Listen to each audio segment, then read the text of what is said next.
Hola, ¿están todos aquí ya? Hola, profe. Hola, doctora. Hola.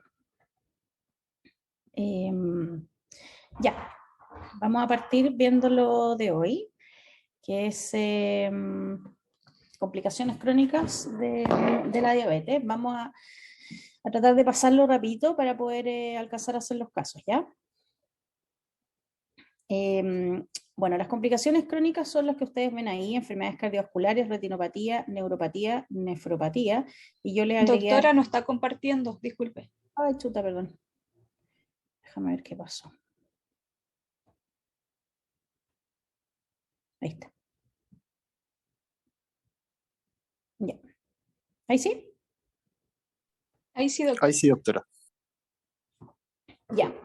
Tenemos las típicas patías: retinopatía, neuropatía, nefropatía, y además yo le agregué un adicional de pie diabético, que si no alcanzamos ahora lo hacemos en la próxima clase. Y además las enfermedades cardiovasculares, que no es como una, no es como específica de la diabetes, pero es mucho más frecuente en pacientes diabéticos. Ya, de las enfermedades, respecto a las enfermedades cardiovasculares, la diferencia que tiene el paciente diabético con el resto de la población es que tiene mayor morbimortalidad asociada, y que independiente de la diabetes, o sea, son factores de riesgos adicionales que se suman al hecho de tener diabetes: es la hipertensión, la dislipidemia, el tabaquismo y la albuminuria. O sea, un paciente tiene riesgo por ser diabético de hacer enfermedad cardiovascular, y tiene más riesgo si además tiene una nefropatía diabética o albuminuria. Ya. Por eso el manejo de la patología, del riesgo asociado a la enfermedad cardiovascular, tiene que ser mucho más estricto que el paciente que no es diabético. Por lo tanto, el target de presión arterial en el paciente diabético es de 130,80, a diferencia del paciente no diabético, que es de 140,90. ¿Ya? O sea, tengo que ser mucho más estricto en el manejo de la presión arterial, que es uno de los factores asociados a progresión de las distintas patologías crónicas, porque las patologías crónicas de la diabetes se asocian a enfermedad microvascular y macrovascular. Entonces obviamente eso se ve exacerbado, esa progresión, con un mal control de la presión arterial. La elección de la terapia hipertensiva en el diabético: hay distintas familias que tienen distintas implicancias en el paciente diabético, como por ejemplo, siempre habla que los IEC y los ARA2 son de elección porque se asocian tienen varias ventajas. Entre ellas, si el paciente hace un infarto, tiene menor morbimortalidad si es que usa esta familia de hipotensores, y además sirven adicionalmente para disminuir la albuminuria, la microalbuminuria, y por lo tanto la velocidad de progresión a nefropatía diabética, que acuérdense que son factores de riesgo independientes de la diabetes. Los bloqueadores de canales del calcio también son una opción después si es que el paciente no puede usar IECA o ARA2. Y los diuréticos tiacídicos, han habido trabajos que han demostrado que, que los pacientes con tiacías, que son la hidroclorotiacida, tienen menor riesgo de hacer accidentes vasculares, pero cuando empiezan a usar las tiacídas, aumenta la insulina resistencia. O sea, si el paciente inicialmente tú logras compensar ese aumento de insulina resistencia inicial y después puede usar tiacídicos a largo plazo sin tener mayor descompensación, a largo plazo tendría menor mortalidad asociada a patología vascular encefálica. Respecto al manejo, esos son cosas, un montón de tips que aparecen en las guías de manejo de hipertensión, que a veces los dividen por grupos etarios y también por grupos de distintas comorbilidades. Y otra cosa más, que el uso de beta bloqueadores en el paciente diabético, idealmente no usarlos como monoterapia, a no ser que el paciente tenga otras comorbilidades que se beneficie el uso de beta bloqueo, porque el beta bloqueo te disminuye la respuesta adrenérgica frente a la hipoglicemia, ¿ya? Entonces, y además es malo para el paciente que tiene enfermedad arterial oclusiva. Entonces, son un grupo de fármacos que idealmente no usarlo como primera elección en el paciente diabético para control de la presión arterial, pero si es que necesita usarlos, hay que usarlos. Ya, el manejo de la dislipidemia, acuérdense que en las clases anteriores habíamos visto que las metas de control de lípidos en el paciente diabético eran mucho más estrictas, al igual que la hipertensión. Con idealmente un LDL menor de 100 o menor de 70 cuando uno estamos haciendo prevención secundaria,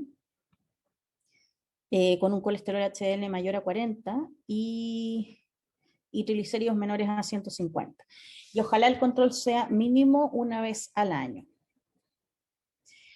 Respecto al uso de antiagregantes, en general los antiagregantes se usan solamente para prevención secundaria, o sea, los pacientes que ya tuvieron un infarto o un accidente vascular que son diabéticos, y hay consensos de la ADAS que recomiendan, esto no todos los médicos lo hacen, pero se recomienda el uso de prevención primaria, o sea, pacientes que no han tenido infartos ni accidentes vasculares en mayores de 50 años que tengan además otro factor de riesgo cardiovascular.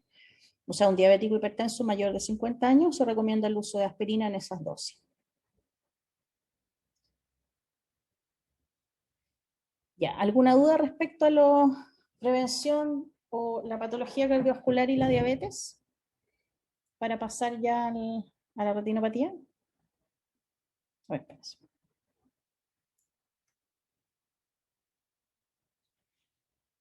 Ya, la retinopatía diabética es la primera causa de ceguera, ahí está mal escrito, después lo corrijo, en pacientes de 25 a 74 años en países desarrollados. O sea, de todos los pacientes que quedan ciegos, la causa principal en ese grupo etario es la retinopatía diabética.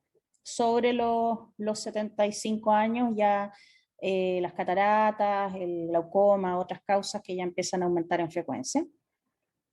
Y adicionalmente recordar que el paciente diabético tiene más frecuencia de hacer ese cataratas y glaucoma, además de la retinopatía diabética.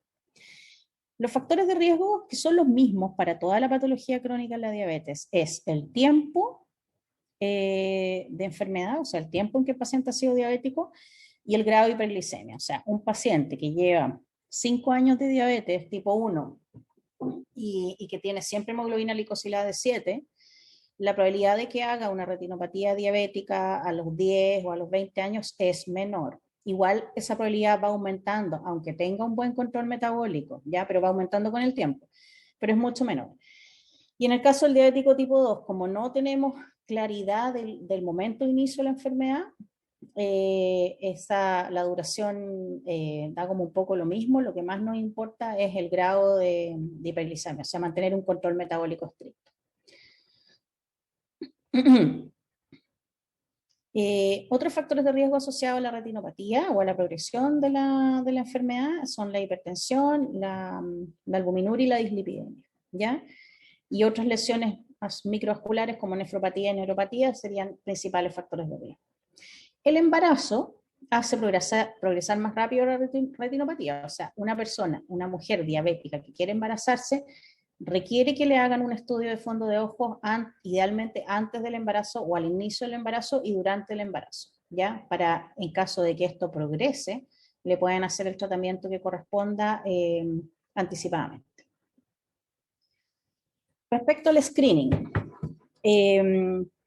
desde los 5 años en los diabéticos tipo 1 y desde el inicio en el diabético tipo 2. ¿Qué significa eso? Que yo cuando hago el diagnóstico de una diabetes tipo 2, lo mando inmediatamente al oftalmólogo a hacerse un fondo de ojo. Si hay lesiones, estas se clasifican en retinopatía proliferativa y no proliferativa, y que tienen alguna diferencia en cuanto a progresión y prevención. Y el chequeo es al menos una vez al año, o sea, control una vez al año, y si es que tienen una no proliferativa, quizás un poco más seguido que una vez al año. Y el tratamiento es fotocoagulación o inyecciones antifactores de crecimiento. Ya, de la proliferativa tenemos este tipo de lesiones, que es la hemorragia intraocular, el desprendimiento de retina y la pérdida de visión, que son lesiones que ¿cómo se llama?, son más severas y producen pérdida total o parcial de visión. Y de la no proliferativa son lesiones, estas lo vamos a pasar rápido porque son cosas más de la especialidad, microneurisma, hemorragias puntiformes, exudado de depósito de lípido, exudado algodonoso, hemorragias venosas y anormalidades de los vasos retinales. Ya, esto es una referencia nomás. ¿Cómo se ve una retina en una retinopatía diabética no proliferativa? Que se ven esas manchitas que son exudados algodonosos.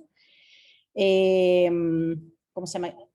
Aneurismas, que son dilataciones de las arterias, y microhemorragias, que son esas manchitas rojas. De la proliferativa se ven los mismos exudados, se ven hemorragias, se ven alteraciones de la vascularización o vasos arrosariados y turbiedad del humor vítreo.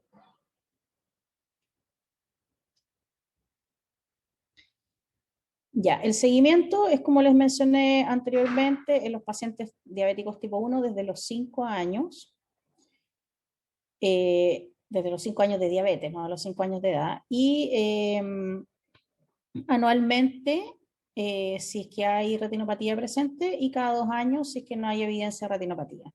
Diabéticos tipo 2 se hace desde el momento del diagnóstico, lo mismo anualmente si hay retinopatía o cada 2 años si no hay retinopatía. Y en el caso del embarazo se hace seguimiento antes, durante y en el posparto. Ya, la prevención de la retinopatía, que esta es la parte que nos importa a nosotros, porque nosotros, ¿qué es lo que vamos a hacer? Es importante que sepamos que existe la retinopatía, cuándo tenemos que controlar al paciente, qué implica que un paciente tenga una retinopatía diabética, que eso lo vamos a ver más adelante, y cómo lo prevenimos. Y la forma de prevención lo hace el médico de atención primaria o el diabetólogo, que es el que finalmente ve menos pacientes diabéticos, porque el que más ve es el médico de atención primaria. Estricto control glicémico, control de la presión arterial, control de la dislipidemia. Ya el tiempo no lo podemos controlar, ya, así que el paciente va a llegar con 10 años de diabetes, pero nuestra misión es mantener un estricto control glicémico. Aquí hay un gráfico que muestra un paciente con un buen control metabólico, o sea, con hemoglobina glicosiladas menores a 7 o entre 6, 9 y 7, a medida que van pasando los años, la probabilidad de que haga una retinopatía se aumenta si es que aumenta el porcentaje de hemoglobina glicosilada, ¿ya? Y aumenta a medida que va aumentando a niveles de 12, 14%, aumenta en forma exponencial a los 10 años. En cambio, si yo me mantengo en niveles más bajitos, ya igual va a progresar, pero va a progresar mucho, mucho más lento. Cosas así como importantes de mencionar cuando yo le hago educación a mis pacientes, que el ejercicio y la dieta saludable se asocian a menor progresión de la retinopatía, así como de todas las complicaciones que podría tener un paciente diabético. Pero si ya tiene una retinopatía proliferativa, o sea que tiene riesgo de desprendimiento de retina, evitar los ejercicios bruscos y las maniobras de Valsalva, ¿ya? Y que además el SAOS, o sea, si yo estoy viendo un paciente que es gordito, que es roncador, el SAOS además tiene un factor independiente asociado a la progresión de la retinopatía. Así que si yo sospecho un SAOS, diagnosticarlo y tratarlo. Ya, entonces, ideas para quedarse de una retinopatía diabética, que la retinopatía se asocia o sea, que es una enfermedad que se produce que es dependiente del tiempo y del grado de hiperglicemia del paciente, que lo que voy a hacer es yo enviarlo precozmente al oftalmólogo cuando el paciente diabético tipo 1 de más de 5 años de evolución, diabético tipo 2 anualmente, mujer embarazada antes del embarazo al primer trimestre, durante el embarazo y en el posparto. Que los otros factores de riesgo cardiovasculares aumentan la progresión y la velocidad de progresión de la retinopatía diabética, y que hay que tener en cuenta que el paciente se puede quedar ciego. Por lo tanto, yo tengo que tener súper claro cuándo fue la última vez que se controló y qué tipo de lesión tenía, porque si tienen lesiones proliferativas, necesita un tratamiento inmediato, porque si no esa lesión va a progresar a un desprendimiento de retina y ceguera del paciente. Ya, respecto a la nefropatía, también, acuérdense que hay muchos pacientes diabéticos en el mundo, así que es la primera causa de insuficiencia renal crónica terminal. O sea, todos los centros de diálisis y las listas de trasplantes están llenos de pacientes diabéticos que tuvieron mal control metabólico y progresaron en insuficiencia renal. Se presenta a los 5 o 10 años post-diagnóstico de diabetes mellitus 2. El screening hoy en día se hace con el índice de albuminuria, creatinuria o proteinuria, creatinuria, más la velocidad de filtración glomerular. ¿Ya? Antiguamente nosotros lo que hacíamos era que le pedíamos una recolección de orina 24 horas, que creo que todavía se pide en algunos lugares, que el problema de la recolección de orina es que es muy errática, es complicada para el paciente, no entiende, a veces ni siquiera cuando uno la pide en el hospital se recolecta bien. Entonces eso se correlacionó con este índice que es albuminuria creatinuria, que estima más o menos el grado de proteinuria o albuminuria que tiene un paciente en una orina 24 horas, pero en una muestra aislada. ¿Ya? Uno lo pide así en el laboratorio. Hay laboratorios que te hacen la albuminuria en muestra aislada y la creatinuria en muestra aislada y tú tienes que calcular el índice, y hay otros que te hacen el examen con el índice calculado. Un paciente es positivo para microalbuminuria cuando tiene un índice mayor a 30 miligramos por gramo entre 30 y 300, macroalbuminuria cuando es más de 300, ¿ya? Al igual que la retinopatía diabética, la hiperglicemia persistente y la hipertensión aceleran la progresión de la nefropatía. Ya, aquí hay un gráfico, este gráfico es súper bonito, que muestra cómo va progresando la insuficiencia renal a medida que va pasando los años de la diabetes. Entonces hay un fenómeno que se describe muy inicial, que es el aumento de la filtración glomerular. O sea que yo al paciente que aún no tiene microalbuminuria positiva, yo le hago un clearance de creatinina y me aparece que tiene un clearance de 120, ¿ya? Entonces está hiperfiltrando, y ese es un fenómeno que se describe que es inicial al deterioro que ocurre después a la larga de la filtración glomerular en la nefropatía diabética. Así que puede ser como un signo de alarma, tener atento a este paciente, tenerlo ahí como que no se me vaya a fallar ningún control y controlarle todos los factores de riesgo en forma súper estricta. Entonces, esto es algo que ocurre a lo largo de los años, ocurre una injuria celular, expansión del mesangio, que son las células que están alrededor de la membrana, la glomerulosclerosis y la fibrosis tubulointersticial como ya causa final. ¿Ya? Aquí, respecto a la clínica, primero tenemos microalbuminuria, después macroalbuminuria, después proteinuria franca y en un porcentaje de pacientes un síndrome nefrótico, que se caracteriza por proteinuria masiva, edema, hipoalbuminemia y ¿cómo se llama? Trombosis asociada a la pérdida también de antitrombina 3. Todo esto, además, inicialmente el paciente puede ser hipertenso, ¿ya? O hacerse hipertenso por la insuficiencia renal, y eso aumenta la progresión de la falla renal. Y además aparece la enfermedad cardiovascular, que también se exacerba a medida que vaya aumentando la albuminuria. Ya, el diagnóstico es una albuminuria persistente mayor a 30 miligramos en 24 horas en recolección, o 30 miligramos por gramo en muestra aislada, o una disminución de la filtración glomerular menor a 60 por más de 3 meses. ¿Por qué hacen esa distinción? Porque existe una entidad que es una nefropatía diabética que se caracteriza por disminución de la filtración glomerular, pero sin microalbuminuria. Y también se asocia al daño secundario a la diabetes. Eso es menos frecuente, pero también existe. Por eso se define por una cosa o la otra, o ambas. Y lo otro que es importante, que muchas veces, porque una forma de presentación súper tardía de la nefropatía diabética, pero que todavía se ve bastante, es que un paciente ingrese con un síndrome nefrótico. Eso significa que ya hay un daño total de la membrana, porque se filtra todo a través de la membrana, y el paciente filtra todas las macroproteínas, o sea, la albúmina la tiene bajísima porque la pierde a través de la orina. Y en esos casos, si es un paciente, por ejemplo, de 60 años que es diabético, que él sabe que es diabético hace poco tiempo, hace 5 años atrás, te queda la duda si es que esto es secundario a la diabetes o no, una forma de saberlo es hacerle el examen de fondo de ojo. Y si en el fondo de ojo hay una retinopatía proliferativa, o sea, significa que este paciente probablemente es diabético hace mucho tiempo, ya mucho tiempo de hiperglicemia, y que efectivamente ese síndrome nefrótico es secundario a la diabetes. O sea, son cosas que se dañan en forma simultánea. Entonces, una lesión avanzada en la retina se asocia a una lesión avanzada en el riñón.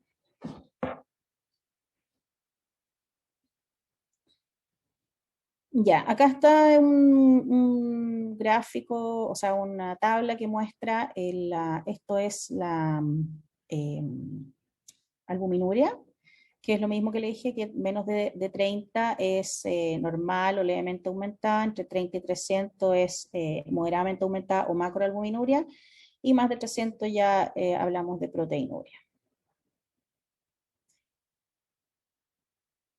Y la secreción normal de albúmina es de menos de 10 miligramos al día, y de proteinuria, o sea, de las proteínas totales, es menor a 50 miligramos al día.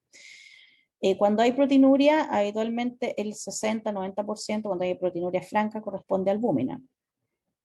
Y la excreción por eso la albúmina baja tanto en un síndrome nefrótico. Y la excreción de orina de 30 a 300 miligramos al día y mayor a 300 corresponde a la micro y macroalbuminuria respectivamente. Ahí yo me equivoqué porque les dije más de 300 es proteinuria, pero se le llama macroalbuminuria. Cuando la secreción de proteína es mayor a 2.200 o 3.500 miligramos al día, que es 3,5 gramos, ya estamos con una proteinuria en rangos nefróticos, por lo tanto, ahí ya no sería una microalbuminuria, sino que sería un daño mayor.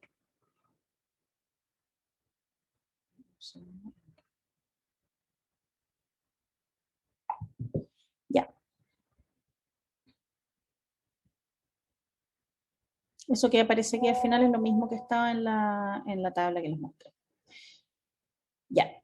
¿Cuándo? Porque, como les decía antes, nosotros no siempre vamos a tener un paciente diabético en control que de a poquitito fue aumentando la excreción de proteínas por la orina por su mal control, sino que a veces nos va a llegar un paciente que está ya con un síndrome nefrótico hecho y derecho, o que tiene una proteinuria y que tiene además una diabetes, pero como que no sabemos si esta enfermedad renal se asocia a la diabetes o no.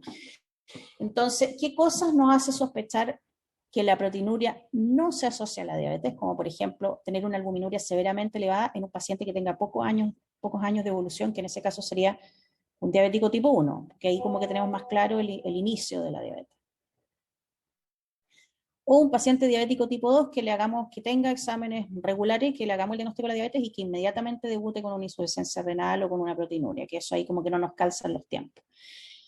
O, por ejemplo, si en la orina completa aparecen cilindros hemáticos, glóbulos rojos dismórficos, cilindros leucocitarios, que eso es como más de glomerulopatías primarias. Presencia de otra enfermedad sistémica que se asocia a síndrome nefrótico, por ejemplo, el lupus, ¿ya? Y ahí de repente les va a tocar que van a tener un paciente diabético y lúpico, que es bien difícil hacer la distinción. Y un aumento brusco de la albuminuria o una disminución abrupta de la velocidad de filtración glomerular en periodos cortitos, entre 1 y 2 años, ya que eso no es muy frecuente en los pacientes de la glomerulopatía diabética, que es de evolución un poco más lenta. Y está esta entidad que les comentaba, que son los pacientes que tienen la nefropatía diabética, que es una enfermedad renal no asociada a albuminuria, ¿ya? Que es infrecuente, pero se describe entre un 5 y 25% de los pacientes. Eso significa, ese rango es amplio porque son los distintos trabajos que muestran esos porcentajes, que hay una disminución de la filtración glomerular sin presentar albuminuria. Es mucho más frecuente en pacientes de avanzada, más frecuente en mujeres. No se asocia tanto a la retinopatía como en la nefropatía diabética albuminúrica, y la progresión a la falla renal es mucho más lenta. ¿Y alguna duda sobre nefropatía?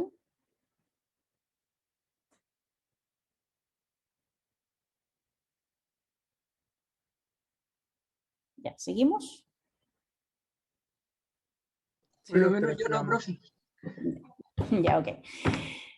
Los síntomas, ya, la neuropatía diabética, la fisiopatología siempre muy similar a lo anterior.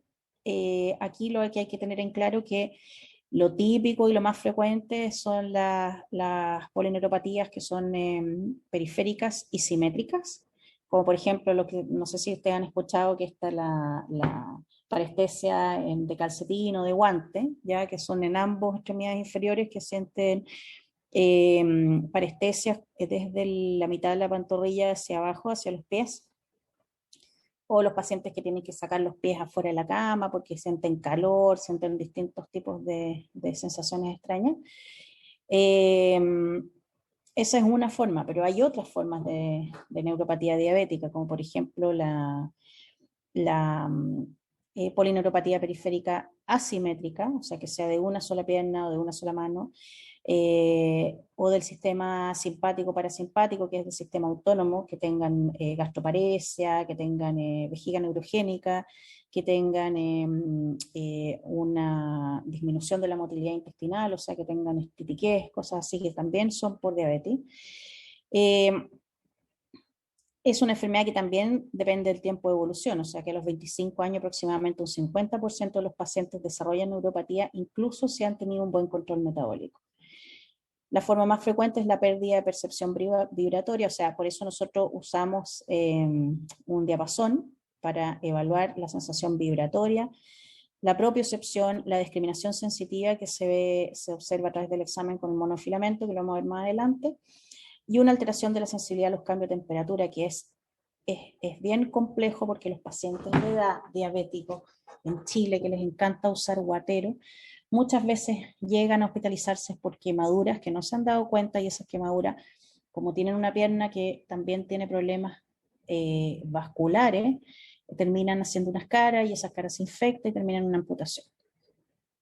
Todo por ponerse un guatero. Yo tuve una paciente que falleció porque el hijo le había regalado para el Día de la Madre un de estos spa de pies, ¿ya? Y ella metió sus patitas en el spa de pies que estaba con el agua hirviendo y no se dio cuenta, y se hizo una tremenda quemadura en varios pies, la quemadura se escaró, se infectó y al final terminó amputada, y cuando la amputamos ya estaba séptica y se murió. Y todo por un spa de pies. Ya, la clasificación que tiene que ver con las entidades que ustedes pueden encontrar es la polineuropatía distal simétrica, que es la más frecuente, que es la de los calcetines, neuropatía autónoma, que es lo que les comenté de los trastornos intestinales, vesicales, enfermedades de raíces torácicas y lumbares, que son polirradiculopatías, que son dolores asociados a una raíz, mononeuropatías de nervios craneales y periféricos, que se puede asociar a una parálisis de tercer par aislada,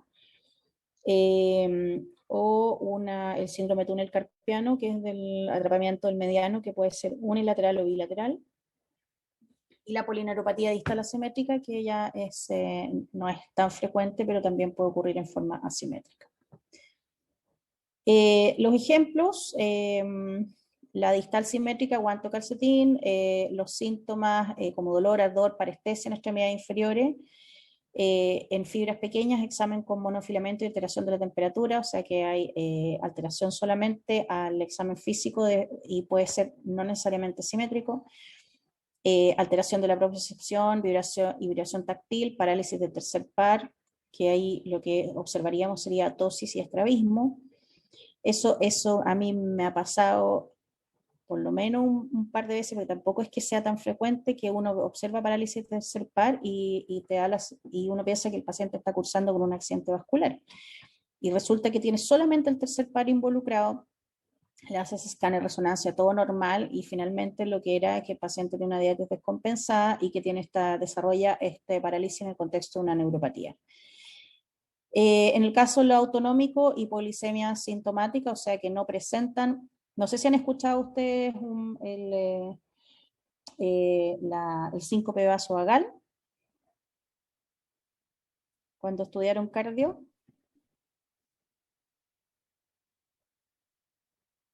¿Les suena o no? Sí, doctora, sí. Sí, el Sí, síncope doctora. vasovagal es el Tiene mención de paciente que, por después. ejemplo, se pone de pie muy rápido y se desmaya porque no alcanza a hacer la vasoconstricción en el territorio periférico necesaria como para ponerse de pie y tolerar el cambio de posición, y el paciente se desmaya porque no le llega ¿cómo se llama?, irrigación que necesita el cerebro. Y eso puede ocurrir en contexto de una neuropatía diabética autonómica, porque ese estímulo de vasoconstricción está alterado por la hiperglicemia, entonces se empiezan a desmayar y a hacer síncope, y uno los estudia entero, el corazón, todo, y no tienen nada. Y al final les hace un tilt test y llegas a la conclusión que lo que tienen es un síncope vasovagal. La gastroparesia, la constipación, la diarrea también, disfunción eréctil, frecuente en el paciente diabético, vejiga neurogénica, hipotensión ortostática, taquicardia sinusal en reposo, que es también alteración del simpático parasimpático, y la hipoglicemia asintomática, muy peligroso, ¿ya? Porque el paciente hace hipoglicemia y no hace los síntomas clásicos, sudoración, taquicardia, etc. Ya, el tratamiento en el caso de la neuropatía diabética, obviamente mantener buen control metabólico, controles anuales, mucha educación, porque los pacientes diabéticos con neuropatía no pueden andar sin zapatos, tienen que usar zapatos que sean cómodos y anchos, no pueden usar guatero, las uñas de los pies se las tiene que cortar un podólogo porque si no ellos se pueden hacer una herida. Hay que estarse mirando los pies constantemente porque a veces pueden tener una herida, una escara y no darse cuenta, ¿ya? Entonces eso es fundamental. Uso analgésicos, ahí hay una amplia gama, pregabalina, duloxetina, para el tema, estos síntomas de dolor, parestesia, etc. Dentro de todo, uno de los que más ha funcionado ha sido la pregabalina, pero muchas veces tienen un dolor que es difícil de manejar. Y control frecuente con examen neurológico en cada visita. Ojalá uno le mire los pies a los pacientes diabéticos en todas las visitas. Y aquí es un dibujito que se los voy a mostrar en la diapo siguiente más de cerca. Un Doppler ahí cuando van al control con el cirujano vascular, uno le puede tocar los pulsos al paciente, no necesariamente necesita el Doppler. El diapasón para ver la sensibilidad vibratoria. Y aquí son los puntos en que uno debería poner el diapasón para evaluar esa sensibilidad, y también hacer el examen de monofilamento, que uno le pone el monofilamento ahí, que es como un pelito grueso, imagínense como una cuerda, no es una cuerda, es un filamento, un pelito así grueso que vienen en unos lápices. Entonces uno lo pone ahí hasta que lo doble y el paciente tiene que sentir que le están tocando el pie. Si no lo siente es porque se perdió la sensibilidad táctil, que es de discriminación, ¿ya? Entonces ahí es como una neuropatía que está comenzando. Y esos son los puntos que se recomiendan: el primer ortejo, la cabeza del primer metatarsiano, del quinto metatarsiano, y aquí hay un cuarto punto adicional que es como para hacer la evaluación más completa. Profe, Y disculpe, ahí yo sí, tengo una consulta. ¿Qué es sí. más grave, que tenga alteración a la estesia epicrítica o a la protopática? Ay, no sé qué es la estesia epicrítica y prostopática. Es lo que usted decía, pues el punto fino es como ponerle una agujita en el pie y que él diga si lo siente o no, y el otro es como pasarle un algodón, es como más grueso, es como no tan crítico, no sé si me explico. Es que lo que pasa es que la alteración del paciente diabético es de discriminación fina táctil. No es que el paciente no es que tenga una anestesia de la pierna, porque eso más es de otro tipo de patología, sino que es de la discriminación, son las fibras finas las que se dañan, ¿ya? Porque lo primero que afecta a esto es la microvasculatura, o sea, son los vasos que van alrededor del nervio, ¿ya? Ah, ya, Esos son es los que como se afectan, el vaso ¿ya? nervorum del. Ya, perfecto, Claro, no gracias. es, no es el nervio completo, a no ser que sea, por ejemplo, un síndrome de túnel carpiano, que ahí se afecta una fibra mucho más gruesa, son las fibras delgadas, ¿ya? Y lo otro que tiene son todos los vasitos pequeños, los territorios terminales, y después, a medida que la enfermedad va avanzando, se daña el endotelio, pues y ahí producen el endotelio de la arteria, entonces ahí ya produce las obstrucciones, ¿cómo se llama? Toda los aterosclerosis, etc. Ya. Entonces en el examen de monofilamento se pone este es un lapicito que los venden, incluso hay, no sé si ustedes han visto, hay martillos de reflejo que vienen con esto como en el mango. ¿Ya? Entonces uno con un martillo reflejo tendría como todos los instrumentos para examinar un diabético, salvo el diapasón. ¿Ya? Entonces uno va y lo pone el filamento, lo aprieta hasta que se dobla y lo retira. ¿Ya? Y ahí están los puntos que se sugieren de evaluación.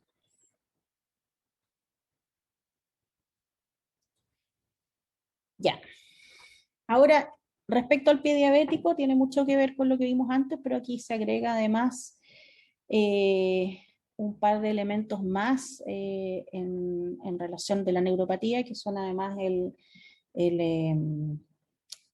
¿cómo se llama? La mala perfusión que tiene el pie diabético.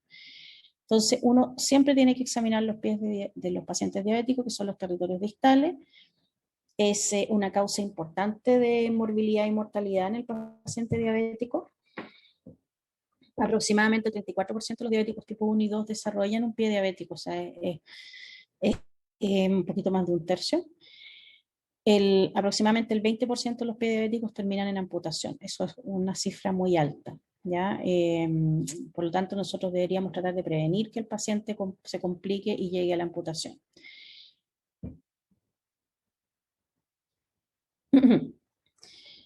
La etiopatogenia es que se produce por una infección, ulceración o destrucción de tejidos profundos de la extremidad inferior asociada a alteraciones neurológicas y diversos grados de enfermedad vascular periférica. O sea, es una mezcla entre la neuropatía diabética y la alteración cardiovascular. Muchas veces el evento inicial es una herida menor, lo que les comentaba, o sea, una quemadura, una herida chiquitita, iban con el pie pelado y pisaron un pedazo de vidrio, no se dieron cuenta y empieza con una herida. ¿Qué es importante en la evaluación de un pie diabético? Es lo mismo que mencionábamos antes, la duración de la diabetes, el control glicémico, la historia de lesiones previas en el pie, si el paciente tiene historia de revascularizaciones o amputación de extremidades inferiores y si hay historia de claudicación. O sea, aquí tenemos dos elementos, la diabetes y el problema neurológico, por un lado, y por otro lado, el tema vascular que también está exacerbado por la diabetes, ¿ya? Y obviamente si este paciente presenta los factores de riesgo que hablamos al principio, tabaquismo, lipidemia, hipertensión, eso va a tener más probabilidad de tener una enfermedad vascular periférica. ¿Qué le voy a preguntar al paciente cuando viene a control? Si hay alteraciones de la sensibilidad, parestesias, hipoestesia, sensación que le quema, que son todas estas alteraciones como inespecíficas, cansancio, calambres, dolor, y ahí esta es una escala que tiene puntaje, pero la verdad es que es media engorrosa, entonces lo puse ahí para que lo supieran, pero en el fondo es como toda la anamnesis y ahí uno va registrando qué cosas son positivas o negativas. Hay que saber dónde localiza los síntomas, si en los pies, las pantorrillas u otro lugar. Si en la noche se despierta con dolor, que eso es frecuente en la neuropatía diabética, no sé si ustedes han escuchado a un paciente decir que en la noche le duelen las piernas y que siente estas sensaciones raras, que le quema, etcétera, y que tiene que sacar las piernas fuera de la sábana, porque la sábana le molesta. ¿A qué hora ocurren los síntomas? Siempre eran en la noche, que eso es más frecuente en la diabetes. ¿Y cómo se alivian los síntomas? Si se alivian caminando, si se alivian de pie o se alivian al sentarse. Ya, este es un pie diabético que tiene varias características. Tiene esa forma típica que es que pierden o sea, se deforman los arcos plantares, se seca mucho el pie, se seca mucho, mucho, mucho porque por mala circulación. Y los puntos de apoyo cambian, ¿ya? Por eso es súper importante que el paciente diabético ocupe zapatos especiales y anchos, porque si se pone estos zapatos angostitos, bonitos, se va a llenar de erosiones por todos lados. Hay alteraciones de la anatomía, lo cual llamamos nosotros el pie de Charcot, donde se pierden las curvaturas normales del pie y queda el pie planito porque ahí se cae el arco plantar. Se produce una deformación del pie secundaria en neuropatía y pérdida de la sensibilidad y la propiocepción. Hay una pérdida del arco transversal y longitudinal del pie y se produce la artropatía de Charcot, que es un colapso del arco plantar. Se producen los dedos en martillo, que son estos dedos que les mostré en la foto, ya que está el dedo ahí como recogido, ¿ya? Estas son distintas entidades que se asocian al pie diabético, donde hay subluxación por distintas alteraciones y deformaciones del pie, se producen subluxaciones a distintos niveles, como por ejemplo el dedo en garra, que se produce a nivel de la interfalángica proximal, el dedo en mazo de la interfalángica distal y el dedo en martillo, que hay una luxación de la interfalángica proximal. Hay pacientes, incluso, no sé si ustedes lo han visto, que tienen el pie, la planta apoyada y se ve como un hoyo, así como que se ve como una excavación del pie, no está el pie así como hacia arriba, sino que está hacia abajo. Ya, respecto a las alteraciones vasculares, hay microangiopatía y macroangiopatía. La microangiopatía es como daño microvascular y la macroangiopatía ya daño de la arteria principal del pie. O sea, por ejemplo, tibial posterior, de la pedia, de ¿cómo se llama? Femoral, popliteas, etc. Hay signos precoces de isquemia crónica, como por ejemplo, sequedad de la piel por pérdida de las glándulas sudoríparas y mala perfusión, pérdida de fanerios de la zona afectada, de la pierna distal, hiperkeratosis de los puntos de apoyo. No sé si se acuerdan de esta foto. Sequedad, aquí hay hiperkeratosis, ¿ya? Y eso tiene que ver mucho con problemas de perfusión. En general, las úlceras de origen arterial se localizan en los territorios terminales, porque acuérdense que hay úlceras de origen arterial y origen venoso. Entonces, las arteriales en territorios terminales. ¿Cuáles son los territorios terminales? Los talones, ¿cómo se llama? Los malleolos, las puntas de los pies. La presencia de onicomicosis también puede orientar un problema vascular, o sea, el paciente tiene una onicomicosis que es de difícil tratamiento porque como tiene una isquemia crónica, no, aunque tome los antifúngicos, igual no va a poder lograr tener los niveles suficientes que lleguen a territorio distal para tratar la infección. Y aquí está la clasificación de Wagner, que es la que ocupan en los cirujanos vasculares, donde hay una úlcera con lesión cerrada, superficial, grado 1, un poco más profunda, grado 2, úlcera con celulitis o absceso, grado 3, grado 4 cuando hay una gangrena localizada y grado 5 cuando hay una gangrena completa del pie. ¿La han escuchado esta clasificación o no? Sí, doctora. Bien, ya. ¿Y han visto alguna vez un pie agangrenado? Yo por lo menos yo no, lo pero he- solamente en fotos. Ya. Se ven súper feos, de ahí les voy a mostrar una foto. Ya, el examen de los pulsos en el paciente diabético es súper importante. O sea, acuérdense, cuando el paciente llegue a control, vamos a ver cuándo fue el último control oftalmológico, qué tipo de retinopatía tiene, le vamos a pedir un examen de orina completa para hacer el índice de cretinuria-proteinuria, además de la hemoglobina glicosilada, perfil lipídico, electrocardiograma anual, le vamos a mirar los pies, vamos a hacer el examen neurológico evaluando propiocepción, sensación táctil con monofilamento, vibratoria, temperatura, y le vamos a examinar los pulsos.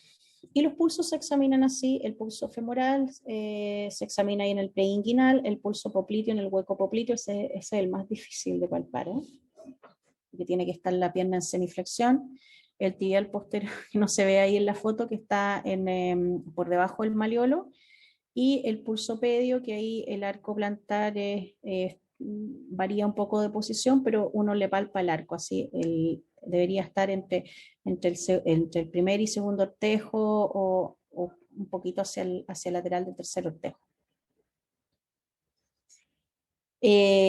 Respecto a las infecciones, esta es una gangrena seca, o sea, este paciente no es tan agudo, esto es bastante crónico, pero obviamente esto le produce un estado inflamatorio y una infección severa.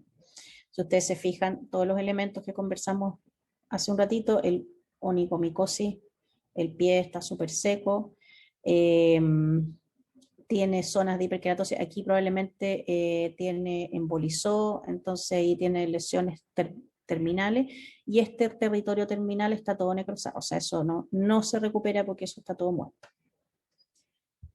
En los diabéticos, en general las infecciones son polimicrobianas, mucho más frecuente por gérmenes gram negativos y multiresistentes si es que han tenido hospitalizaciones previas.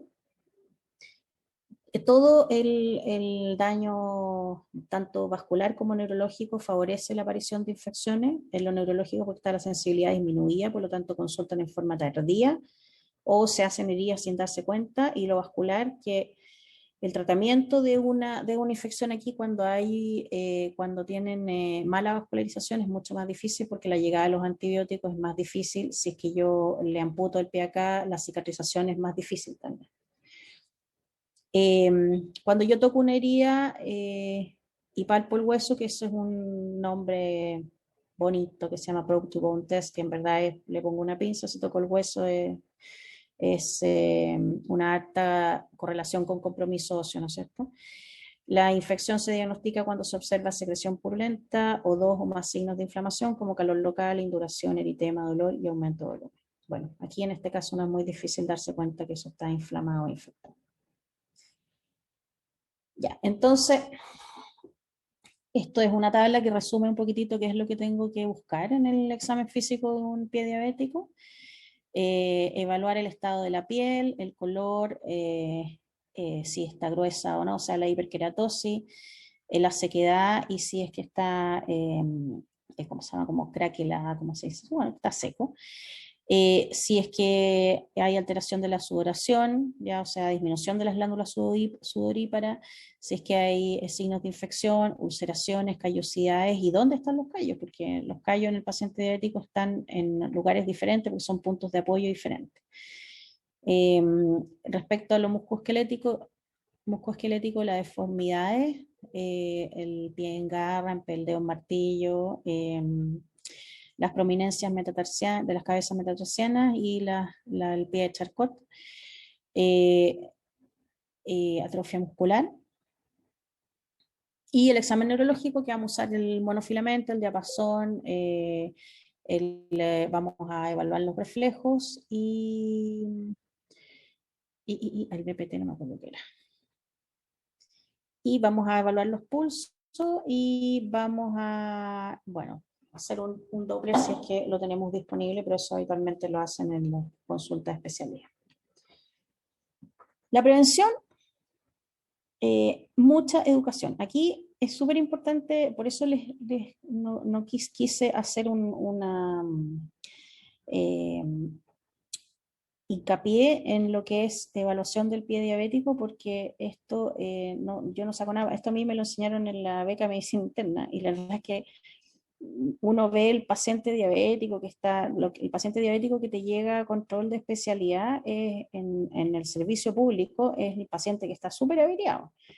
Pero los pacientes, el gran grueso de pacientes va a llegar al consultorio, al hospital, no va a llegar a la consulta del especialista al principio. Entonces, los que van a estar ahí van a ser todos ustedes, pues, cuando están recién egresados, cuando estén haciendo su general de zona, lo que sea, van a enfrentarse a estos pacientes. Entonces, tienen que saber bien qué es lo que tienen que evaluar, ¿ya?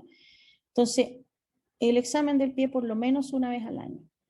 Evitar andar descalzo, porque ustedes son los que van a hacer educación al paciente. Entonces, que no ande descalzo, que no fume, ya, porque eso le va a exacerbar la enfermedad vascular y además la progresión de todas las alteraciones crónicas asociadas a la diabetes. Uso de zapatos adecuados o plantillas que sean amplios, holgados y sin punta. No utilice guateros ni otros calentadores como escaldazón o spa de pie, y siempre no poner los pies muy cerca de la estufa. Visitar al podólogo periódicamente para evitar heridas asociadas a los cortes de uñas. Mantener el pie hidratado. Si el paciente no tiene plata para comprarse una crema, le dices que se manda a hacer vaselina y con eso puede mantener una buena hidratación del pie. Revisión interdigital para evitar maceraciones y chequear la presencia de infecciones. O sea, si hay infecciones por hongo, tratarlas en forma agresiva. Y cuando ya hay osteomelitis, que es frecuente en el pie diabético, hay que sospecharla cuando la úlcera es profunda, o sea, hay exposición ósea, o es muy grande, que sea mayor de 2 centímetros, o es una úlcera crónica que no mejore después de 6 semanas de curación, ¿ya? O sea, las celulitis de 6 meses no existen, porque eso es súper frecuente que uno vea yo que trabajo en un hospital traumatológico y que obviamente atendemos muchos pacientes diabéticos, de repente uno los ve llegar de muchos controles ambulatorios que sale así 6 meses tratando una celulitis. Eso no existe la celulitis 6 meses, eso es una osteomelitis, una infección que viene de un tejido mucho más profundo. Y que muchas veces es una gran infección profunda y que va a fistulizar con una pequeña herida hacia superficial. Esa pequeña herida, si tú lo abres, lo haces un aseo quirúrgico, adentro hay mucho tejido que está necrótico, que está dañado, ¿ya? Entonces acuérdense que las celulitis de 6 meses no existen y que si alguna vez ven eso, lo más probable es que sea una osteomelitis. También las heridas crónicas de mucho tiempo, también hay que pensar que pudiera ser una infección más profunda y pensar en una osteomelitis. Realizar muestras para cultivo de histología durante los aseos quirúrgicos, o sea, si ustedes tienen una sospecha de osteomelitis, tienen que pedirle al cirujano que cuando le haga el aseo al paciente le pida un cultivo de tejido y un cultivo óseo y ojalá además una biopsia. Porque la osteomelitis es difícil de diagnosticar, es difícil de aislar y es difícil de tratar. Si el cultivo es positivo, pero el hueso está viable, debe tratarse por al menos por 6 a 12 semanas. Depende si es aguda, si es crónica o cómo es el paciente. Si es un paciente diabético, yo en general trato de tratarlos más tiempo. Ya, entonces los puntos clave, el pie diabético, considerar que los principales factores de riesgo son vasculares, infecciosos, neuropáticos y mal control metabólico. Siempre examinar los pies de los pacientes, poner especial atención en las deformidades, alteraciones de la piel, ausencia de los pulsos y presencia de úlceras, y educar al paciente en cada visita con las medidas de cuidado y prevención. Mucha información, no sé si tiene alguna pregunta. Doctora, ¿Sí? ¿qué tan rápido puede avanzar los daños en en el pie diabético? O sea, si es que yo me aseguro, por ejemplo, tengo un paciente que lo reviso, tiene control mensualmente. Si lo reviso todos los meses, ¿me aseguro que no va a llegar una gangrena o igual puede haber un daño rápido? No, o sea, es rápido, pero no tan rápido como para evaluarlo todos los meses. Pero lo que sí, a ver, ¿tú estás hablando de la evaluación del pie diabético o de la evaluación de una herida? La evaluación del pie diabético para asegurarme que no llegue a una gangrena, como para Que la mantenerlo. gangrena, es que la gangrena la va a hacer, no la va a hacer por el hecho de tener una diabetes de mucho tiempo, sino que la gangrena la va a hacer siempre asociada a algo más. Por ejemplo, una herida, a ver, por ejemplo, si tú en un control, tu paciente, consideras que tu paciente tiene una neuropatía importante, entonces tienes que hacerle mucho hincapié a la educación. Si tú en el control encontraste que el paciente tenía los pulsos de popliteo hacia abajo muy disminuidos, lo tienes que llevar al cirujano vascular para ver si lo puede revascularizar y así evitar que llegue una lesión mayor.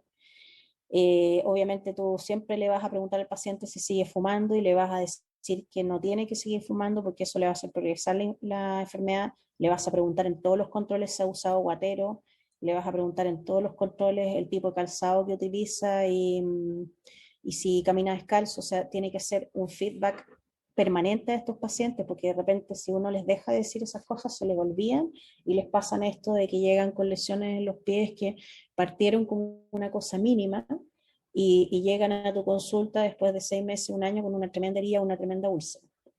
Entonces lo que ustedes pueden hacer es mucha educación y todo el tiempo estar atentos a las lesiones que pudiera tener.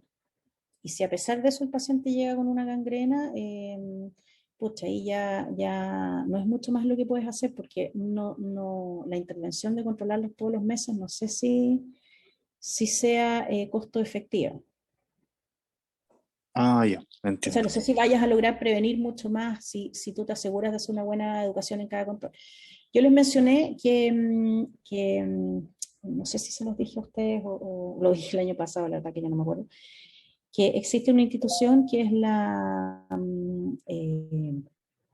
Adich. la DICH, que es la Asociación de Diabéticos de Chile, que tiene un rol súper importante en lo que es la educación. Y yo pienso que uno puede hacer esas cosas en los consultorios y en atención primaria. O sea, yo siempre escucho a los doctores decir que no, que en el consultorio no se puede, que en el hospital no se puede. Siempre lo escucho decir eso. Y yo creo que los cambios dependen de uno. O sea, si ustedes consideran que en el lugar donde ustedes están trabajando se puede hacer un programa de educación mejor, hay que hacerlo. Obviamente va a ser difícil hacerlo, pero hay que hacerlo, porque si no parte de ustedes, ¿de quién? Porque el paciente no va a llegar al consultorio y decir, exijo que me haga más educación. O sea, ustedes son los que tienen que mover eso.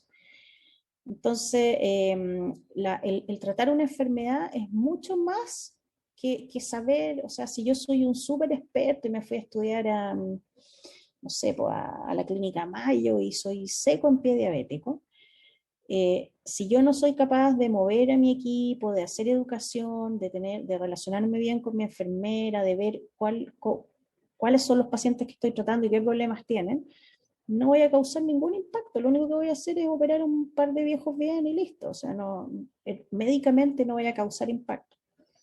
En cambio, si usted organizan un programa en su consultorio de educación, están todo el tiempo haciendo visitas domiciliarias, cuando el paciente viene con un problema en los pies, tratan de ver por qué tiene ese problema, quizás el paciente no tiene plata para comprarse zapatos, o quizás le gusta mucho andar con taco y no sabe que, no sé, porque en algunos lugares venden zapatos bonitos que también son anchos, no sé, son cosas que se me están ocurriendo, pero a veces los problemas son mucho más simples si uno se mete dentro del problema. ¿Ya? Y en el fondo ustedes tienen, eso produce mucho más impacto que ser un súper mega wow cirujano que opera los pies increíbles. No sé si me entienden el punto. Sí, doctora, gracias. Ya, Doctora, una pregunta. dígame. El caso del pie diabético, ¿puede generar algún tipo de shock séptico o algo que puede llegar a ser mortal? Sí, claro, sí, claro.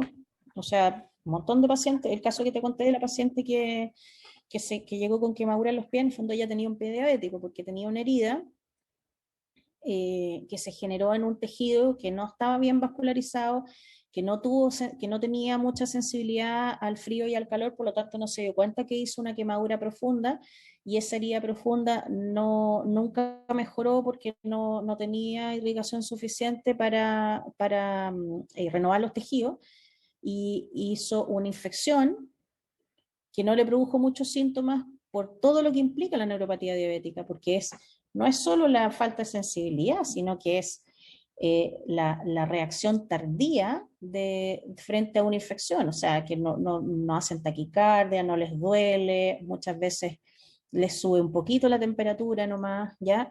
Y la paciente hace un shock séptico que es mucho más oligosintomático. Por eso yo siempre cuando veo a un paciente diabético en contexto de una infección, yo pienso que es igual que tratar a un inmunosuprimido, porque tienes muchas alteraciones fisiológicas que están funcionando mal, ¿ya? Entonces no esperes que ocurra lo mismo que un paciente que es inmunocompetente que está con una sepsis. Son totalmente diferentes. Ya entiendo. Entonces, en el caso de hospitalizarlo, internarlo, tengo que tener mucho ojo con las infecciones que haga, ¿no? Porque si Claro, o no me da sea, síntomas, claro, o sea, una úlcera, por eso hay que mirarle los pies, y si el pie tiene una úlcera, tienes que examinarle el pie bien, tocarlo, a ver si está fluctuante, pedirle un hemograma para ver si hay, no sé, porque a veces uno ve una úlcera que no tiene gusto a nada, el paciente no le duele y le haces un hemograma y tiene 20.000 blancos. ¿Ya? Entonces ahí, claro, y generalmente ocurre que la úlcera en el diabético se ve como una herida no tan grotesca, pero hacia abajo tiene la tremenda infección. Y muchas veces son infecciones profundas que llegan hasta el hueso, son osteomelitis. Entonces, si tú no las tratas, esa osteomielitis va a ir aumentando, aumentando, y al final va a terminar amputado porque va a tener una infección que no es controlable. A nosotros nos pasa mucho acá que tenemos muchos diabéticos que se fracturan. Y uno de los problemas que estamos conversando últimamente es cómo lo podemos hacer para que no evolucione más, porque hacen una fractura, tienen un súper mal control metabólico, además tiene una vascularización que está más o menos, entonces la irrigación del hueso no es óptima, entonces no hacen estas no uniones, que son en el fondo no se cicatriza nunca el hueso, se infecta, hacen osteomielitis, y de ahí tratar la osteomielitis es súper difícil. Y terminamos amputando pacientes que tienen 40 años, 50 años, ¿ya? Y claro, uno dice, pucha, amputar a un paciente de 50 años que le quedan 20 o más años de funcionalidad es una desgracia. Y eso, la forma de prevenirlo es haciendo un diagnóstico precoz. O sea, si ese paciente que se fracturó el pie hubiese venido con porque todos tienen hemoglobina glicosilada de 10 para arriba, hubiese tenido un mejor control metabólico, quizás hubiese tenido un examen frecuente, neurológico, adecuado, quizás todos sus problemas de neuropatía diabética, de mala perfusión, etcétera, quizás se habrían resuelto antes. Y no al momento cuando necesitaba cicatrizar una fractura. Gracias. ¿Ya? Ok. Ya, vamos a nuestros casos. Ya, este caso es un hombre de 75 años con antecedente de diabetes mellitus 2 de 20 años de evolución, sin controles hace más de un año. En tratamiento con metformina 850/3 y hidroenclamida 5 miligramos al día vía oral, está con dosis máxima de metformina y una dosis de hidroenclamida inicial. 2 semanas previo al ingreso estaba con mucha sed y apetito aumentado, hace una semana con tos y expectoración verdosa y sensación febril, y hoy lo encuentran comprometido de conciencia en su casa, razón por la cual lo traen al servicio de urgencia. Usted lo examina, lo encuentra somnoliento, está en glasgodosis sin asimetrías al examen neurológico, piel y mucosas muy secas, yugulares planas a 45 grados, perfusión distal menor a 2 segundos, el examen pulmonar tiene crépito de la base izquierda, abdomen blando, sensible a la palpación, ruido de labios disminuido, sin edema, sin TDP. Y en el examen de laboratorio tiene un hemoglucotest high, eso es sobre 600, creo que es high.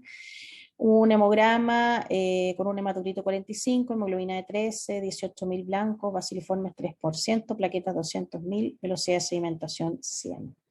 Proteína C reactiva 150, PaO2 de 70, PCO2 35, saturación 93, bicarbonato 20, pH 735, sodio 150, potasio 3,5, cloro 100, creatinina 2,7, nitrógeno ureico 50, orina completa con glucosuria, unos poquitos leucocitos, hematíes 2 sin bacterias y cetonemia 1 cruz.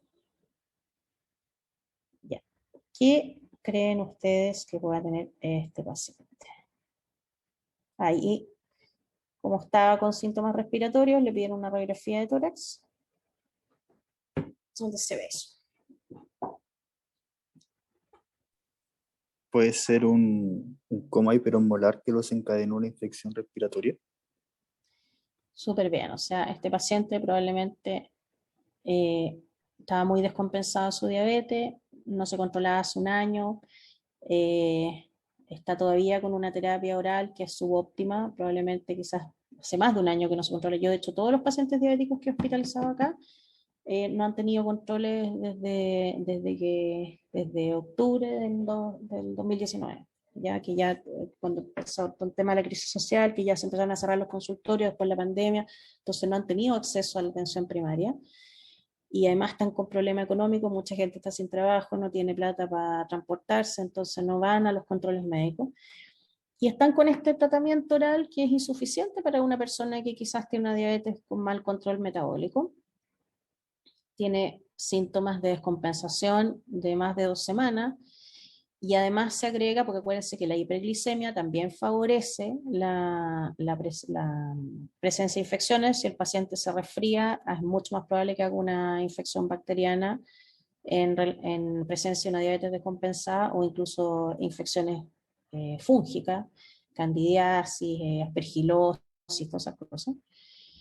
Y el paciente está súper deshidratado, no está mal perfundido, examen neurológico, o sea, pulmonar compatible con una neumonía. Y examen de laboratorio bien alterado. ¿Qué opinan ustedes de los exámenes de laboratorio, del hemograma? ¿Qué tiene alterado? Los leucocitos están elevados. Leucocitos de 18.000 con 3% de aciliforme, Sí. plaquetas de 200.000 ya. O sea, tiene leucocitos elevados con deviación izquierda, eso. VHS aumentada, la PCR está aumentada y los gases, ¿qué le parecen? Me parece que va a caer cerca de una acidosis láctica un poco. Posiblemente porque está casi llegando 7.35 y el pH en sangre, si es que cae bajo el 7,3, ya vamos a tener ese problema. Habría que empezar a hidratarlo y cuando Ya, ya... pero espera. ¿Por qué una acidosis láctica?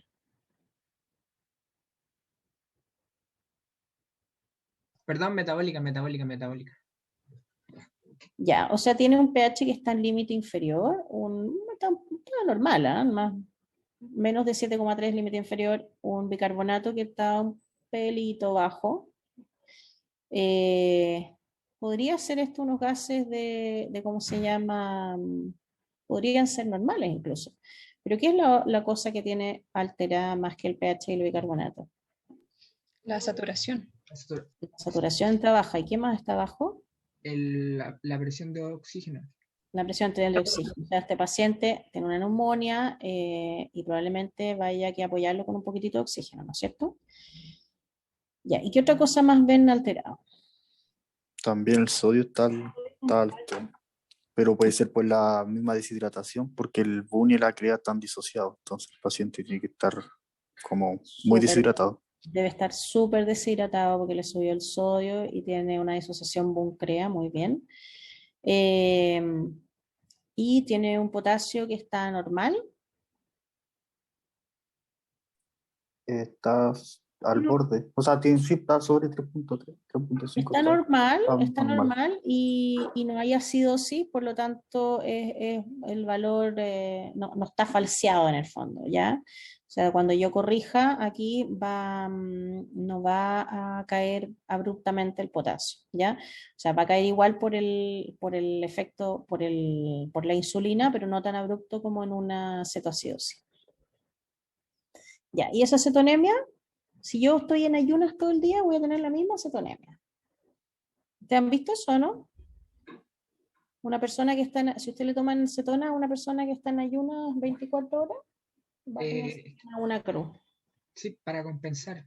Sí. No hay azúcar. Así es. Ya.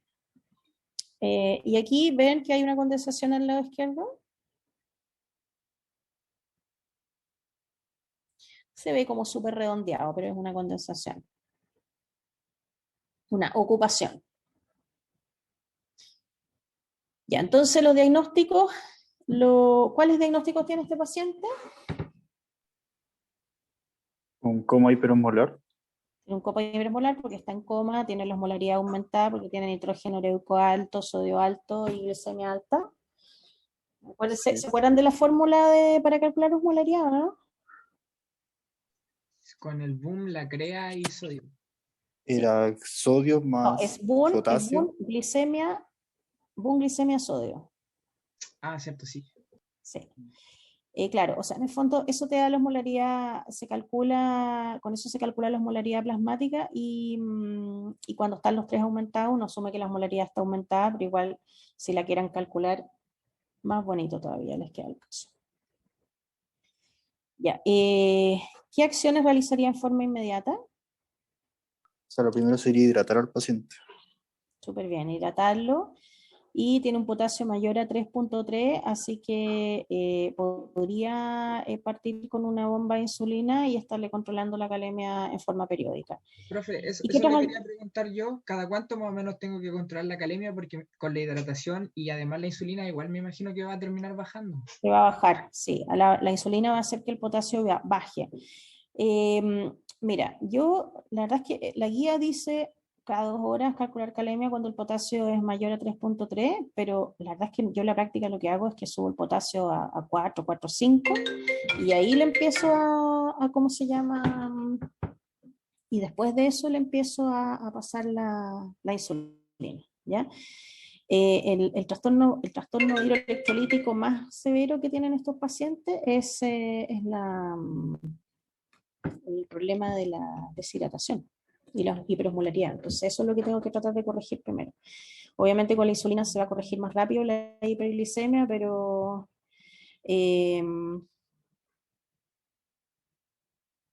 vamos. Pero tengo que tratar de que no se me vayan los electrolitos, no hagan cambios muy bruscos que me puedan producir arritmia o otros problemas más severos y más difíciles de manejar. Y respecto a la hipernatremia, acuérdense que hay un factor de corrección y que lo que tengo que hacer es igual hidratarlo con solución fisiológica y después, una vez que ya le aporte volumen al paciente, empezar a corregir con una solución hipotónica.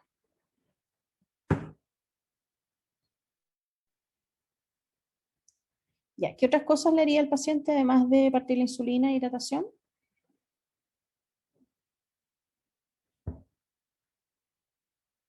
O sea, mantenerle vigilado la calemia, ver que no baje ni suba y luego Tratamiento de eso, antibiótico, ¿no? Sí, eso, antibiótico y vigilar los fosfatos, me acuerdo porque igual hacían hipofosfatemia. Sí, claro. Sí, o sea, pero acuérdate que el fosfato se corrige solo con la insulinoterapia. Ajustar los medicamentos de la diabetes. Sí, eso después. Sí. O sea, acuérdense que el manejo primero es del salir del coma, porque este paciente está en coma, ¿ya?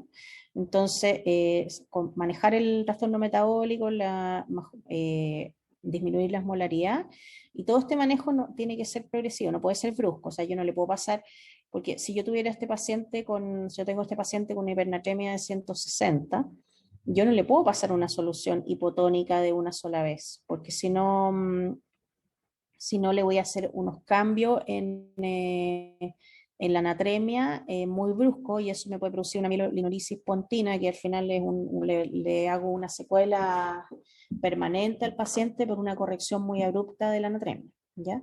Una vez nomás yo vi un caso así de un paciente que llegó muy hipernatrémico y se le calculó mal la corrección y el paciente quedó secuelado de por vida. Doctora, ¿no se le aplica bicarbonato o solo cuando el pH es muy ácido? No, el bicarbonato acuérdense que se ocupa solo en la cetoacidosis cuando el pH es menor a 6,9 o el bicarbonato plasmático es menor a 10. Ya, porque solamente al hidratar y al dar insulinoterapia se corrige sola. Y entonces lo que tiene este paciente es un copa hiperosmolar no cetóxico, una diabetes mellitus 2 descompensada, una neumonía adquirida en la comunidad TS3 porque va a requerir hospitalización y oxigenoterapia, una hipernatremia y una insuficiencia renal etapa 2. O sea, una aquí, aguda etapa 2. Ya, entonces el tratamiento, vamos a administrar una solución fisiológica 1 litro y luego una solución hiposmolar que sería un sodio al medio, usar la fórmula de déficit de agua libre. ¿La conocen esa fórmula?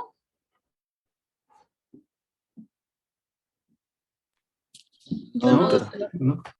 ¿No lo han pasado? ¿No les han pasado trastornos hidroelectrolíticos?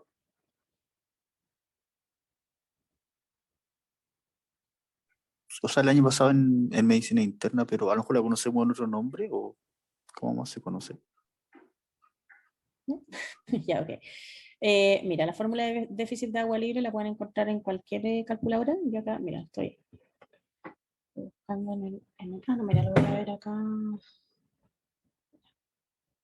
O sea, búsquenlo en internet, en el Medcalc, y la verdad es que hoy en día ustedes saben que existen todas estas calculadoras que te hacen el cálculo solo, pero por concepto el déficit de agua libre es, tú haces un cociente con el sodio que tú quieres llegar, el sodio, por ejemplo, de 140 o 145, habitualmente cuando hacemos el cálculo siempre dejamos que no sea tan brusca la diferencia, o sea, yo trato de buscar un sodio meta de 145 por ahí. Entonces pongo sodio 145 y el sodio que tengo, que es 160, 150, y hago un cociente, y eso lo multiplico por el porcentaje de agua, los kilos de agua del paciente. O sea que eso calculo, si el paciente pesa 70 kilos, y lo calculo por 0,7, que es la cantidad de agua que tenemos nosotros, que tiene una pequeña variabilidad si es que es un adulto mayor, una mujer o un hombre, ¿ya? Y ahí, con esa fórmula voy a llegar al déficit de agua, que en una anatremia lo habíamos hablado en el paso anterior, una anatremia 160, 150 son alrededor de 8 litros. Y esos 8 litros se los voy a administrar en las primeras 24 horas la mitad, y en las segundas 24, 48 horas la otra mitad. ¿Ya? Entonces esa es como una forma bonita y elegante de reponer agua a un paciente con coma hiperosmolar, pero también uno puede ir midiendo esto en las unidades críticas. Nosotros lo vamos midiendo según cuánto vaya orinando el paciente, cómo se vayan corrigiendo los electrolitos, cómo vaya recuperando conciencia, etc. ¿Ya? La administración de la insulina igual a la cetocidosis, vamos a calcular bolos de 0,1 unidades kilo hora. Lo que hago yo habitualmente es que le administro 2 bolos, y si no hay un cambio importante le parto al tiro una bomba de insulina. Acuérdense que en el coma hiperosmolar, a diferencia de la cetocidosis, yo no necesito corregir las cetonas, por lo tanto la bomba la puedo tener hasta que logre normalizar los niveles de glicemia, y después la puedo suspender. El control de la calemia cada 2 horas, si el potasio es menor a 3,5, iniciar reposición de potasio B. Siempre lo ideal es a través de un catéter venoso central, que es mucho más rápido. Mantener la bomba de infusión de insulina hasta el hemoglucotest menor a 300, o que recupere conciencia. Realizar cultivos si el paciente está febril y la causa infecciosa es una posibilidad de descompensación, entonces lo voy a cultivar y le voy a hacer un screening de pies a cabeza para ver dónde puede estar el foco infeccioso. Recuerden que los pacientes diabéticos añosos, revisarle las piernas y los pies, que uno se puede encontrar ahí con un tremendo absceso si es que no desviste bien el paciente ni lo descubre bien. Iniciar antibioterapia para el foco respiratorio en este caso. ¿Alguna pregunta al caso?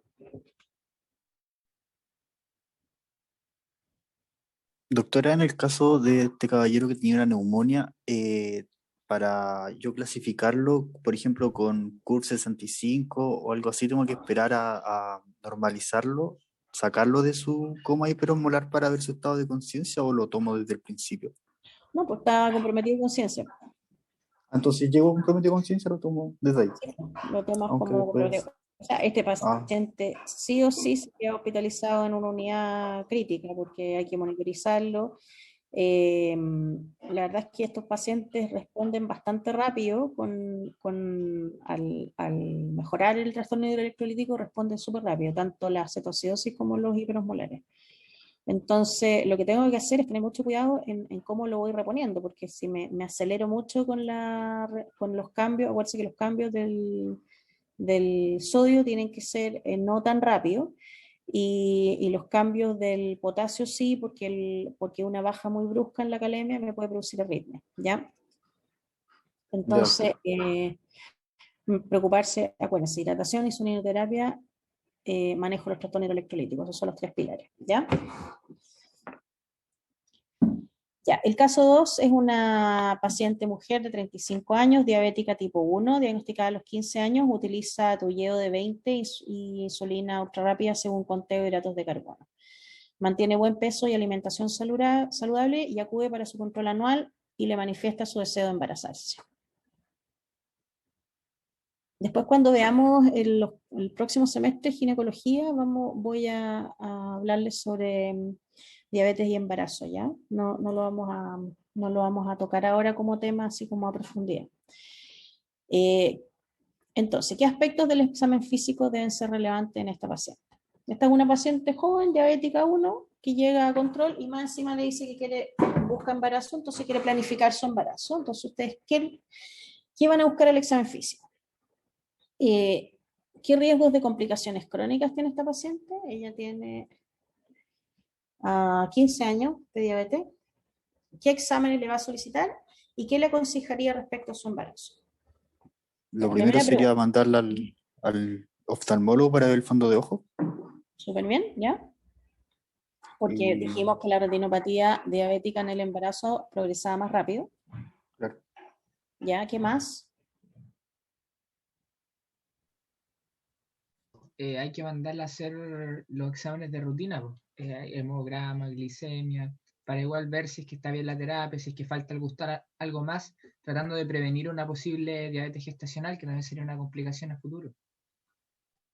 ¿Ya? Muy bien, o sea, le voy a hacer exámenes generales y ver cómo está su control metabólico, ¿no es cierto?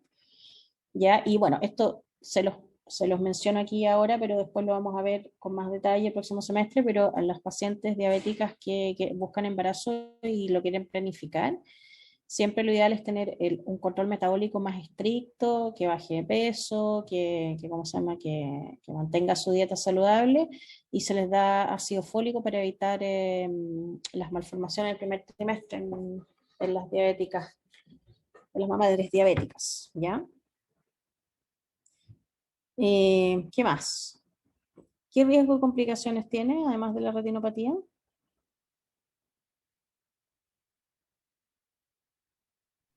Que haga una nefropatía, porque en el embarazo igual por sí sola afecta a la fisiología renal.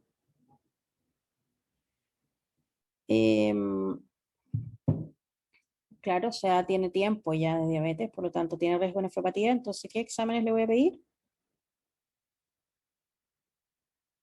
De orina, BUN, CREA. Le voy a pedir orina. ¿Qué le voy a pedir de orina? Orina completa. Una Una orina completa. albuminuria. Ya, una microalbuminuria le voy a pedir, un índice de albuminuria, creatinuria, para ver si es que tiene una nefropatía, ¿ya? Y si la tiene, ahí estamos en problemas porque el tratamiento de la nefropatía son los IECA y los ARA2 que disminuyen su progresión, además del control de los otros factores de riesgo, y el IECA no se puede dar en el primer trimestre del embarazo porque se asocia a iatrogenia, o sea, no a iatrogenia, a malformación, ¿ya? Entonces ahí tendría que buscar otra alternativa de control de la microalbuminuria, ¿ya? ¿Y qué otras cosas le voy a pedir? ¿Qué otras cosas voy a hacer con este paciente respecto a su examen físico? Control de la presión arterial. Control de la presión arterial, muy bien. ¿Ya? O El sea, yo examen de quiero pies también.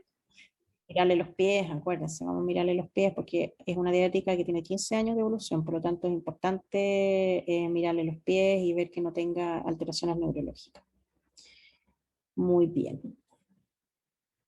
¿Algún otro examen lo solicitarían? Dijimos exámenes generales, hemoglobina glicosilada, orina completa, le vamos a mandar al oftalmólogo. ¿Algo más?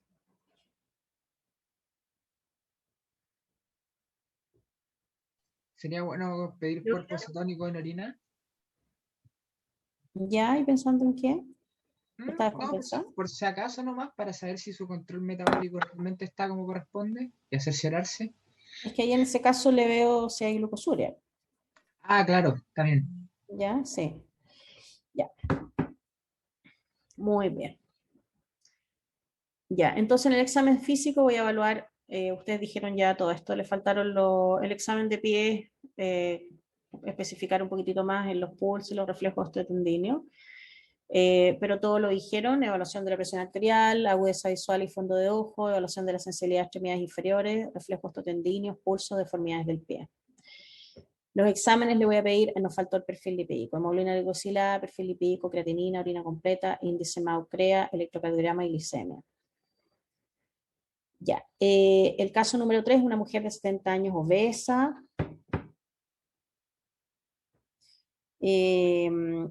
diabética tipo 2, diagnosticada a los 55 años, que usa NPH bedtime, que es las 10 unidades de las 22 horas, más metformina 2 veces al día. Hipertensa en tratamiento con amlodipino 10 miligramos al día. Refiere que no duerme bien, ronca y se despierta en la noche. Y hoy en la mañana se despierta súbitamente sintiendo que un telón le cae sobre el ojo derecho. ¿Qué será eso? Un telón le cae sobre el ojo derecho. ¿Tosis? ¿Desprendimiento de retina? No, es un desprendimiento de retina. Eso es lo que te va a escribir el paciente, como que de repente le cayó como una cortina, ¿ya? Y no vio más por ese ojo.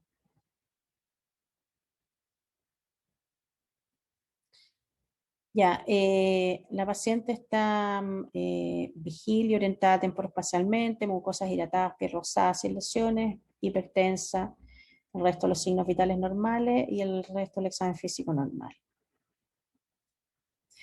Ya, ¿qué le puede estar ocurriendo a esta paciente? Es probable que esté con un desprendimiento de retina. ¿Y qué exámenes y evaluaciones le va a solicitar? ¿Podría ser un fondo de ojo? Un fondo de ojo, ya. ¿Y qué es lo que esperaría encontrar en el fondo de ojo? Tanto ver las lesiones algodonosas, ver cómo está la arteria o el Claro, o sea, nervio.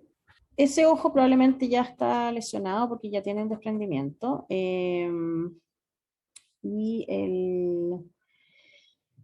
Lo que quiero ver es que si el otro ojo también tiene lesiones y si hay posibilidades de hacer una fotocoagulación o algo que revierta la lesión actual del desprendimiento. ¿Ya? Hay veces que se puede tratar y otras veces que no.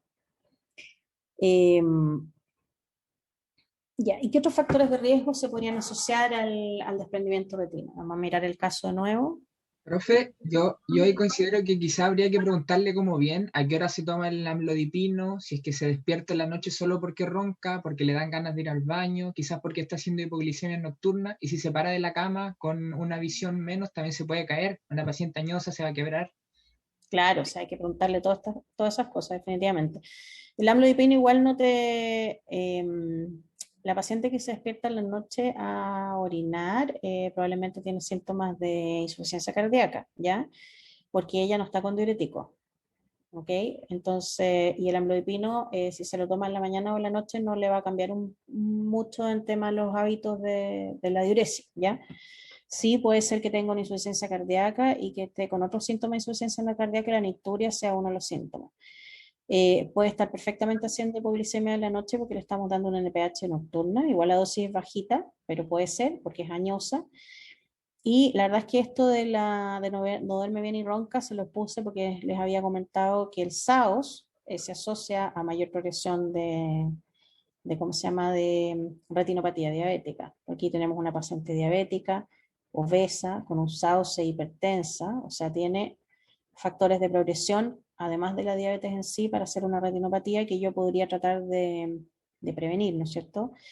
¿Cómo le podría haber ayudado yo a este paciente para que no llegara al desprendimiento de retina? Haber controlado el SAOS y haber controlado tal vez más seguido el fondo de ojo.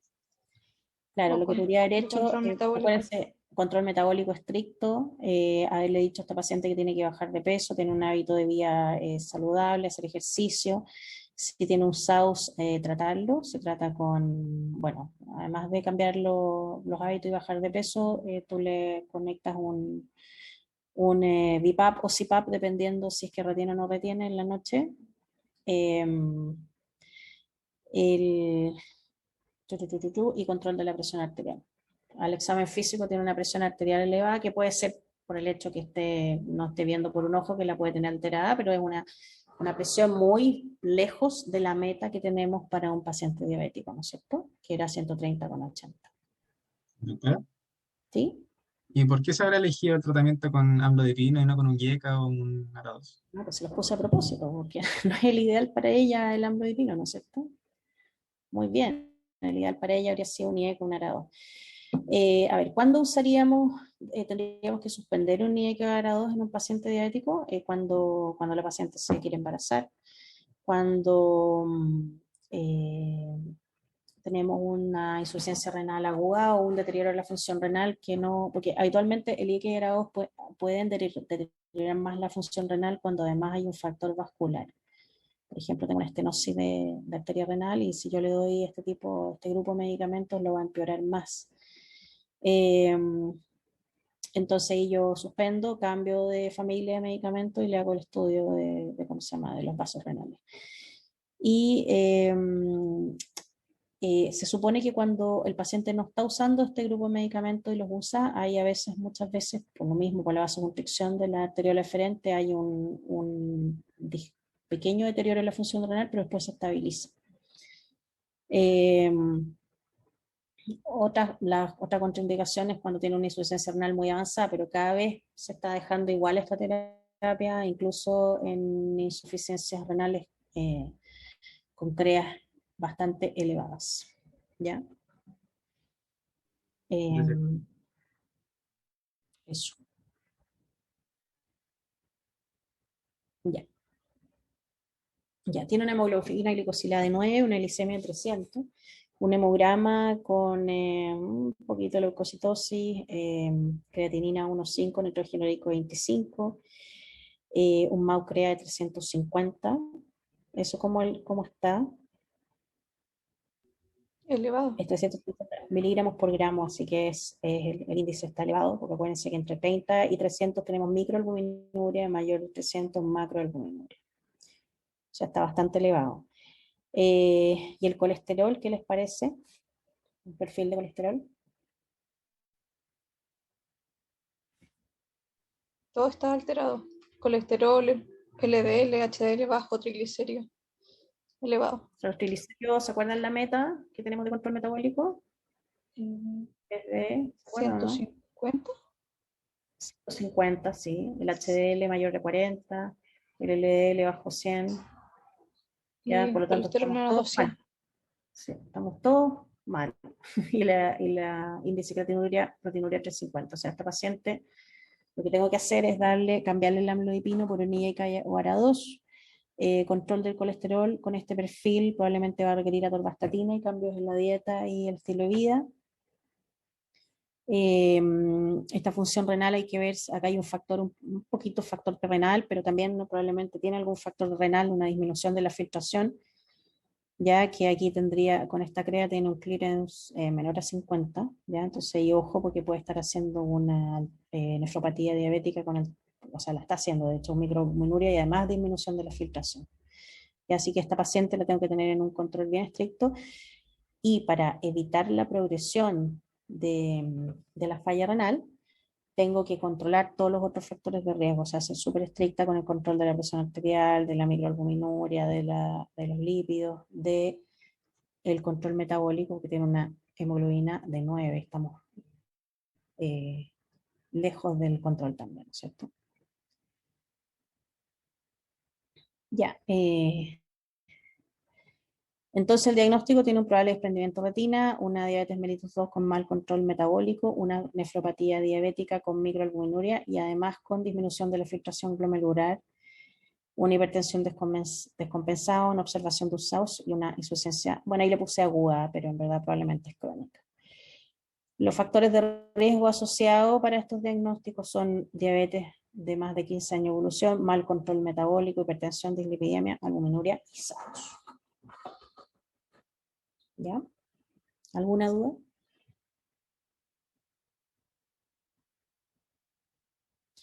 sea, en resumen, esta es una paciente añosa con mal control metabólico que terminó haciendo un desprendimiento de retina y que la forma de haberla ayudado o ayudarla en el futuro para que su otro ojito se mantenga sano es controlando todas estas cosas. El tiempo de la diabetes no tenemos cómo modificarlo, pero sí el control metabólico, la hipertensión, la lipidemia, la albuminuria y el SAPS.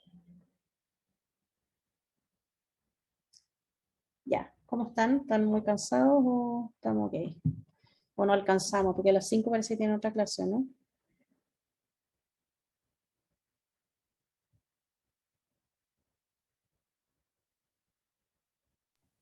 Sí, a las 5 viene urgencia. Sí, ya. Dejemos este caso para partir la próxima clase. O sea, mañana. Que es un hombre de 75 años, diagnóstico de diabetes hace más de 20 años, que acude a control por aumento de volumen y enrojecimiento del pie. Al quitarse el zapato observa una lesión en la planta enrojecida con secreción seropurulenta y le hace un probe to bone test y ve que logra tocar la prominencia ósea del tercer metatarso.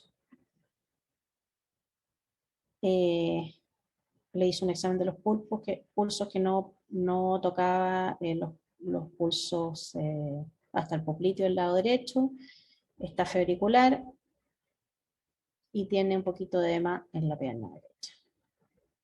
Y ese es el pie que usted está viendo. Ya, lo dejamos la discusión del caso para mañana. Y mañana vamos a hacer una reunión de nuevo en conjunto porque vamos a tratar de avanzar un poquito en lo que son exámenes de laboratorio. Así que vamos a ver la interpretación del hemograma, electrolitos, perfil bioquímico y si alcanzamos, vamos a ver hasta que alcancemos en tiempo, ¿ya? Y no vamos a trabajar un poquito con casos, pero más que nada vamos a ver exámenes en laboratorio y los vamos a interpretar, ¿ya? ¿Okay? Doctora, ¿y a qué Ya, hora doctora. comenzaríamos mañana? Mañana a las 2. Ya. ¿Ya? Mañana a las 2. No sé si la gente de La Serena está complicada para mañana a las 2.